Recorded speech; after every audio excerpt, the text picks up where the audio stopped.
Tommy and Angela's relationship is absolute chaos, and that's exactly why it works so well.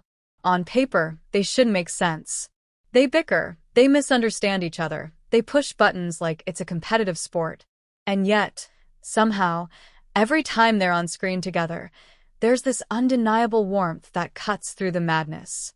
Their relationship is messy, loud, unpredictable, and weirdly one of the most genuine dynamics in Landman. What makes them crazy isn't dysfunction for the sake of drama, it's intensity. Both Tommy and Angela feel things deeply and react quickly.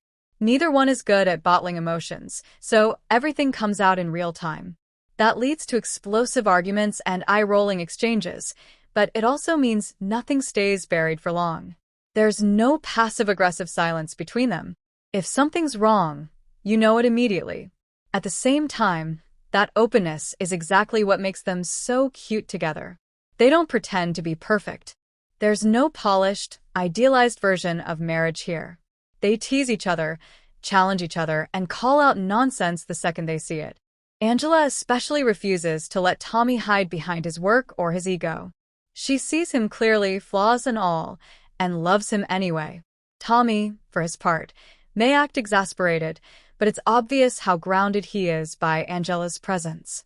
When the pressure of MTechs, Galeno, and endless power struggles starts crushing him, Angela becomes his emotional anchor. She's chaotic in her own way, but she brings perspective Tommy desperately needs. She reminds him that he's more than his title, more than his failures, and more than the next deal. Their chemistry also comes from shared history. They don't need to explain themselves to each other. A look, a tone, or a single sarcastic comment carries years of meaning. That familiarity creates intimacy that doesn't require big romantic gestures. The cuteness shows up in the small moments, the way they instinctively back each other in public, the way they soften after an argument, the way they laugh when things get ridiculous. Angela's personality is key to why this works. She isn't there to be supportive in a quiet, submissive way. She's bold, opinionated, and often unapologetic. Instead of shrinking Tommy, that energy actually balances him. When he spirals into control mode, she disrupts it. When he doubts himself, she pushes him forward. They're constantly recalibrating each other, and that tension keeps their relationship alive rather than stagnant.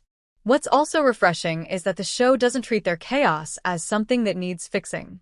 Landman understands that some relationships thrive on friction. Tommy and Angela aren't broken, they're dynamic. Their arguments don't signal the end, they're part of how they communicate. And because the love underneath is solid, the volatility feels earned rather than toxic. There's a sweetness in how protective they are of each other, even when they're fighting. Tommy might snap, Angela might clap back, but the moment someone else crosses a line, they're instantly united. That loyalty is what makes the craziness feel safe. You never doubt that, at the end of the day, they're on the same team. Ultimately, Tommy and Angela are cute because they're real. They reflect a kind of long-term love that's survived stress, disappointment, and constant chaos without losing its spark. They don't romanticize marriage, they live it. Loudly, imperfectly, and with a surprising amount of heart. Their relationship may be wild, but it's grounded in trust, honesty, and shared resilience. And in a show filled with power plays and shifting alliances, that kind of love stands out. Not because it's calm, but because it endures.